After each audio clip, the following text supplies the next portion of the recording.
Ya Pak ya. Bismillahirrahmanirrahim. Assalamualaikum warahmatullahi wabarakatuh Bapak. Waalaikumsalam warahmatullahi wabarakatuh. Bapak Ibu guru hebat, perkenalkan saya Lastri dari SMP Negeri 61 Kabupaten Bekasi, Provinsi Jawa Barat. Saya adalah CGP Angkatan 10. Hari ini saya akan melaksanakan interview dengan salah satu Bapak Kepala Sekolah SD Negeri Lubang Buaya 01 ya Bapak, dengan Bapak Mulyana SS.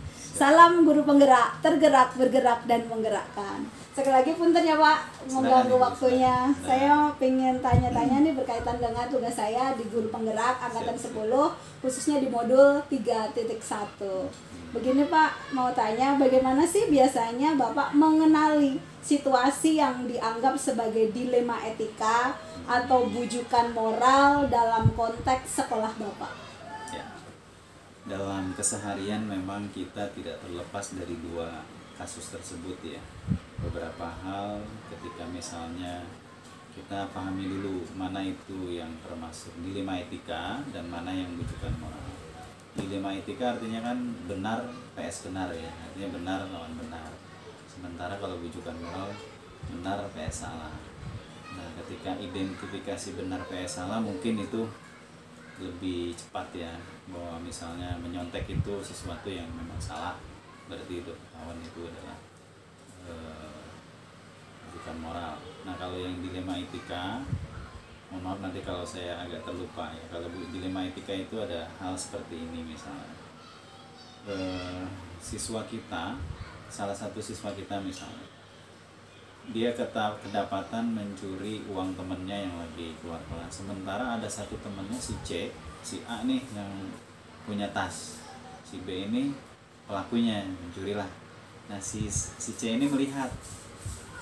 Nah sementara si C ini punya posisi teman dekatnya si B misalnya. Nah keputusan yang diambil antara kejujuran lawan rasa kesetiakawanan berarti kan. Nah, konsep seperti ini yang dimaksud mungkin dilema etika buat si C. Sementara dia dengan si C begitu dekatnya, sering dibantu mungkin sebelum-sebelumnya sama si B, si C. Sehingga kalau dia sampaikan secara jujur, mungkin dia akan ditinggalkan sama si B. Kalau dia tidak jujur, dia juga kasihan sama si A yang kehilangan. Nah, itu kan pada posisi itu. Ya sebaiknya memang dia harus ambil resiko. Salah satu dipilih. Misalnya kejujuran yang dia kedepankan, maka dia akan sampaikan hal itu. Nah, kalau bujukan moral kan sudah jelas. Ketika misalnya ada kasus-kasus tertentu terkait dengan dana misalnya atau gratifikasi atau sesuatu yang memang sudah pasti benar dan salah. Jadi memang kita memilahnya begitu. Bahkan kalau yang pernah saya baca dan saya pahami, ada tahapan sekitar ada 9 langkah ya untuk mengenali bahwa itu dikatakan dilema etika atau bujukan moral. Ada tahapan di mana misalnya uji pertentangan, ada uji legalnya secara hukum, ada yang melanggar atau tidak. Kemudian kalau dipublikasikan seperti apa, sempat ada uji trilema juga dan seterusnya. Begitu Bu. Lanjut ya Pak ya. Terus bagaimana nih biasanya kalau Bapak mengambil keputusan ketika dihadapkan ada kasus di mana ada dua kepentingan yang sama-sama benar dan sama-sama mengandung nilai kebajikan. Iya, itu yang tadi ya nyambung berarti ya tentang dilema etika. Jadi memang benar vs benar.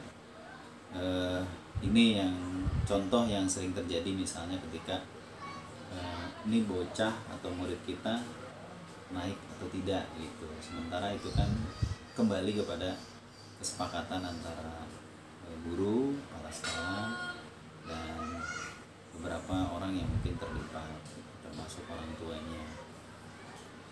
Secara hukum di uji legal pasti nggak ada hal-hal yang melanggar hukum di situ kan. Nah sementara kalau dipublikasikan pasti kan ada sebuah atau semacam faktor psikis yang mungkin nanti terbebani sama si anak. Kalau misalnya si anak ini memang satu misalnya, kalau dinaikkan sementara dia memang jarang masuk misalnya dan nilainya beberapa yang kurang, terus juga hanya beberapa kali gitu masuknya, itu sempat beberapa kali terjadi di beberapa sekolah negeri ya. Jadi masuk dalam 4 bulan efektif, dia sebulan pun tidak ada kejadian seperti itu Bu. Nah itu salah satu dilema yang cukup berat juga. Makanya perlu sebuah kebijakan. Kita juga diskusi khusus dengan guru kelasnya, termasuk orang tuanya. Kita akan coba diskusi di tengah semester, kita sudah deketi gitu kan. Dia mau keluar, dia nggak mau, terus diminta hadir misalnya, ternyata baru beberapa kali, besoknya udah nggak masuk lagi ya gitu. Nah akhirnya kan ya cara terbaiknya tadi diskusi dengan anak dan orang tua, baru nanti muncul sebuah hasil dari kesepakatan tersebut. Apa misalnya dibuat semacam kesepakatan, kalau dinaikkan nanti seperti ini, tidak dinaikkan nanti ibu seperti ini bapak, gitu. Jadi intinya Bapak udah memiliki langkah-langkah ya atau prosedur khusus yang akan Bapak ambil untuk mengambil keputusan tersebut, dan biasanya prosesnya seperti itu ya Pak ya? Iya.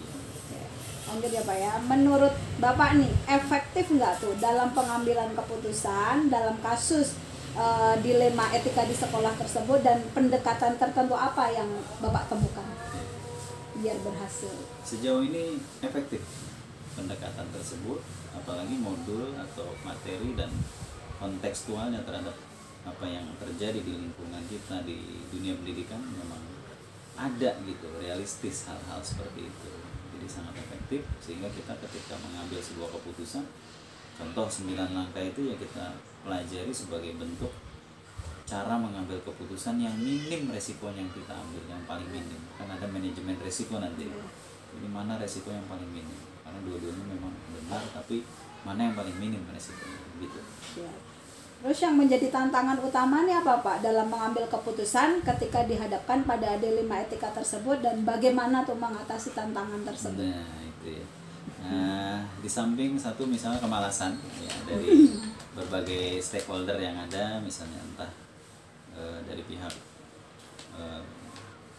sananya atau orang tua dan seterusnya, dari dilema kasus tadi ya kita sambung. Nah itu ada yang tidak terbuka, artinya dia tertutup dengan komunikasi, dan ada yang dihadapkan seperti itu, dan saya mengalami didatengin tutup, nggak ada alasannya keluar dan seterusnya. Nah akhirnya memang kemauan keras dari kita ya harus berkali-kali, ternyata hari ini nggak ada, kita coba lagi besok atau lusanya, ternyata nggak ketemu juga, kemudian ya, begitu terus, dan akhirnya memang sempat ketemu dan terjadi komunikasi, alhamdulillah. Sementara memang ada hal yang dari pihak orang tua juga ditutupi gitu, karena malu dan seterusnya. Seharusnya terbuka ya Pak ya? Iya. Terus apakah Bapak memiliki jadwal atau tata cara tertentu dalam menyelesaikan kasus dilema etika tersebut? Terus biasanya cenderung menyelesaikannya itu segera atau mengikuti prosedur tertentu? Tergantung dari tingkat Masalahnya. masalahnya. Kalau memang itu urgent ya memang tidak pakai jadwal, langsung on the spot, terkecuali memang misalnya memang sangat berbenturan dengan urusan dinas ya, mau tidak mau ya kita harus atur jadwal, apakah buat janji dulu sama kita atau dengan yang bersangkutan begitu. Kalau memang urgent banget ya harus diselesaikan sesegera mungkin gitu.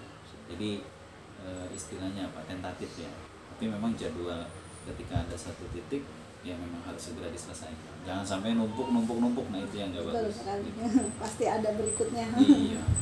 Langsung ya Pak, adakah seseorang atau faktor-faktor yang biasanya membantu atau mempermudah Bapak dalam proses pengambilan keputusan dalam kasus dilema etika di sekolah khususnya? Iya, saya punya figur impian tentunya ya, entah itu tokoh besar, tokoh nasional atau guru, misalnya orang tua jadi panutan kita untuk membayangkan orang yang kita panutan ini kira-kira dalam menghadapi masalah ini keputusannya apa, kita bayangin dulu.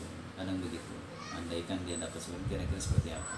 Kadang saya tidak segan-segan konsultasi baik tatap muka ataupun by phone bersama guru ya, guru yang kadang ketemu dan tidak. Tentunya Bapak memerlukan sosok figur yang emang udah Bapak percaya ya. Penting itu. Siap. Yang terakhir nih Pak, pengalaman Bapak nih dalam menghadapi dilema etika apa pembelajaran utama yang telah Bapak peroleh dan bagaimana pengalaman ini mempengaruhi pendekatan yang Bapak lakukan dalam mengambil keputusan ke depannya? Pengalaman yang paling berharga bagaimana cara kita berkomunikasi secara efektif dan yang membangun ya, komunikasi asertif. Ya, bagaimana juga jadi pendengar yang baik ya kan, ketika misalnya menyelesaikan sebuah masalah.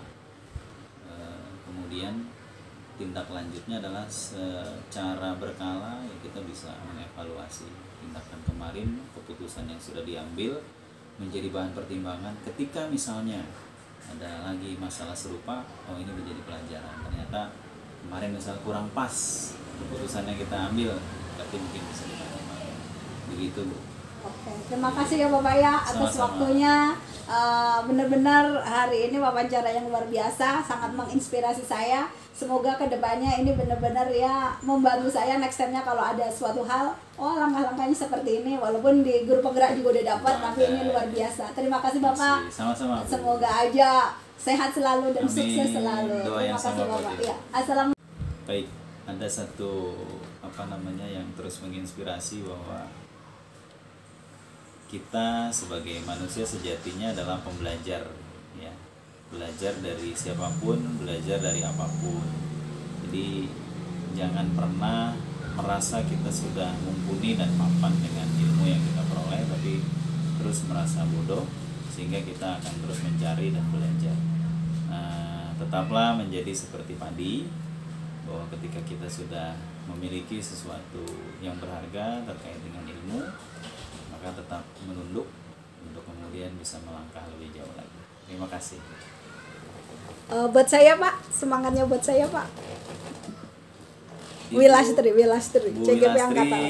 tetap semangat dan maksimalkan apa yang Ibu alami saat ini, bukan hanya hasil akhirnya yang Ibu harapkan, tapi juga prosesnya menjadi seorang guru penggerak, bahwa ada nilai-nilai positif dan budaya positif yang pastinya akan sangat bermanfaat buat Ibu ke depan. Begitu, Bu. Siap. Terima kasih Bapak.